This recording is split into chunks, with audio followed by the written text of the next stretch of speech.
Welcome to the 10 Count Boxing Podcast. My name is Cyril Lahome. Let's talk boxing.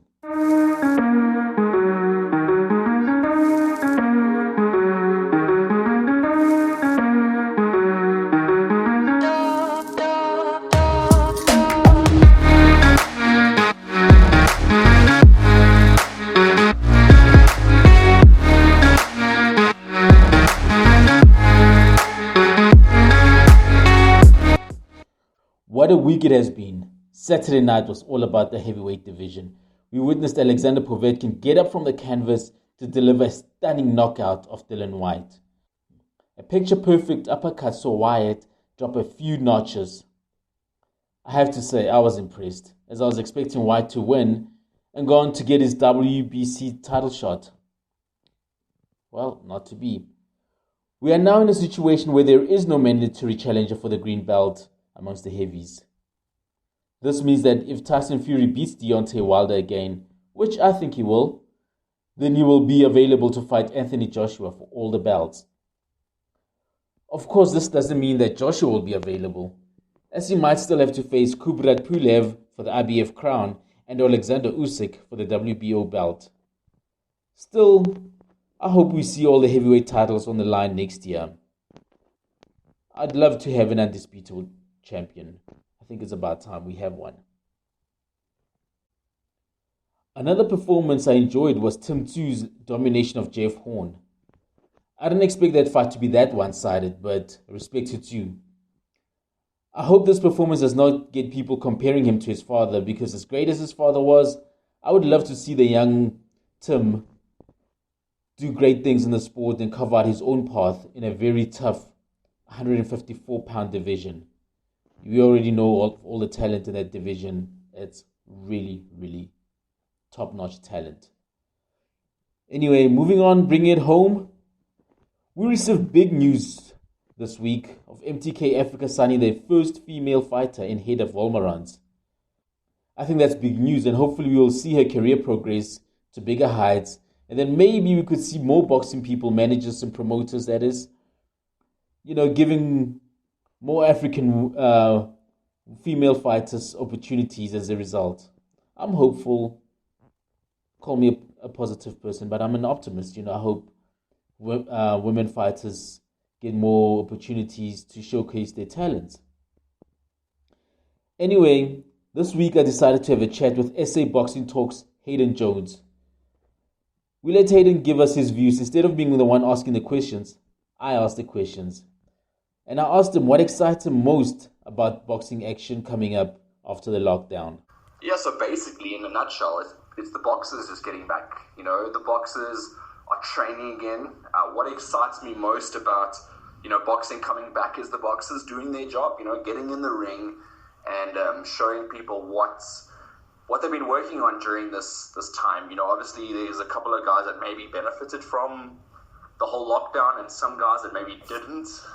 Particularly the older guys, I think, wouldn't have benefited from it being a lockdown as they just continue to age. Obviously, they don't age in terms of ring years, but they age in terms of their fitness, their health, and everything like that. So, yeah, it wouldn't have benefited them, but I'm interested to see how some of the guys react coming out of this pandemic, particularly the guys that are on the domestic scene, as we're going to be seeing a lot of local boxing first up. And from a personal point of view, obviously, is getting the interviews done, going into the gyms before. Obviously, I won't be rapidly pursuing going to gyms every day like I usually would at normal times, but now still going to gyms every, maybe a couple of times a week, and getting there'll only be a certain amount of fights anyway, so, getting the people that are fighting to sort of build up a fight, particularly because there's no crowd. And because there's no crowd, you have to sell the fight even harder. So hopefully, the boxers come to the party as well and do their bit to promote the fight. When gyms were closed, Hayden was doing interviews on Instagram Live. So I asked him about that. So during the lockdown, you have to get a little bit creative. You have to maybe try a few things and experiments. And one of those things was starting the Instagram Live interviews.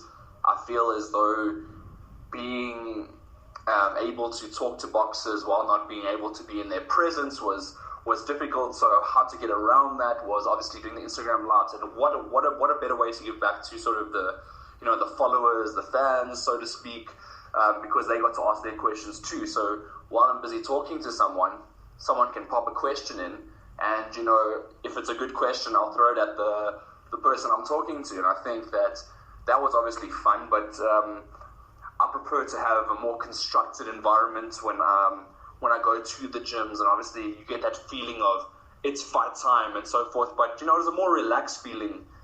People in their homes sitting back, obviously they're not in any form of fight mode, there's no sort of aggression, they're just sitting back, and you speaking to them like normal, like obviously when people are in the fight mode, they're really super intense, they really want to get into their opponent's mind, and when they're sitting at home, it's a completely different story. They just relax, they can talk boxing, they can talk about other boxers in their weight division, like even in a normal way, there's no aggression or anything like that. So I think from that point of view, seeing a more normal side to a boxer is a fantastic angle as well. And yeah, I enjoy doing those interviews, but nothing beats the actual gym interviews, I'll say that.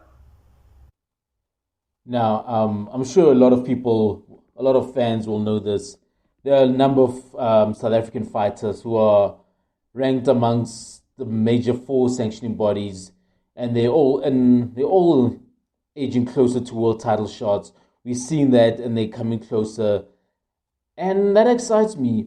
So I thought, let's find out from the super journalist on which fighters he thinks will get a world title in the near future. There's a couple of guys, that could be South Africa's next world champion. It's a difficult question when you ask me, who do I think will be South Africa's next world champion? It's all a matter of timing, isn't it? Because you got literally a couple of guys on the cusp. You've got DJ Creel, who's literally, his next fight will be for a world title. So that's a set thing, and he's got a very, very tough task to fight Alvarado, which is a tough opponent. But he proved in the past, because Carlos Lacona was another guy that people would have said that Lacona, particularly in America, the people that knew more about Lacona would have known he was the favorite going into the fight. And DJ Creel shocked the world, became the IBF world champion. Could he do it again? Against Alvarado? Who wouldn't back DJ Creel, particularly as a South African? We know how good he is. He's had good sparring this side. He's obviously developed new skills to his game, so he's going to even turn it up further while training in the USA. So we're excited to see. So it could be him, could be Lerato Glamini, who's literally looks like one step away from fighting for the WBC featherweight title of the world. I think that's exciting. At the moment, Gary Russell Jr. is in that spot, so it's a tough fight if that is the fight he's going to take. Otherwise, hopefully Gary Russell Jr. moves up and Lerato gets his opportunity. Either way, he's also on the cusp. Asinga Fuzile is an elimination and another fight away from a world title. Kevin Lerena can go ahead and unify at any stage, so he can go and claim one of the 4 main world titles. Rowan Campbell is going to go to Germany and fight for the IBO world title. Sure, there's a lot of guys that are on even Steven Onshinga is number 5 in the IBF. I mean, South Africa's got a lot to look for in this coming time. And if Reino Liebenberg can beat Rowan Campbell, he's also on the cusp of a world title. So there are so many options when it comes to who will be the next world champion. I can't say for sure, but if I had to make an educated guess, I'd probably say DJ Creel, because he's literally in line to fight for the title next. He doesn't have to take an eliminator fight or anything in between. He's literally going straight to the world title against Alvarado. So if I have to make an educated guess again, I'm going to say DJ Creel. It will be interesting to see how things go from here. Anyway, that is all we have for this episode of the 10 Count Boxing Podcast. Please let me know how you feel about the show and who you'd like to hear from on the show. You can also hit me up on Twitter at Cyril Tepo, Facebook Cyril Tepo Lehung, or the Toe to Toe fan page. I'm also on Instagram as Lehung Cyril Tepo. Until the next episode, stay safe.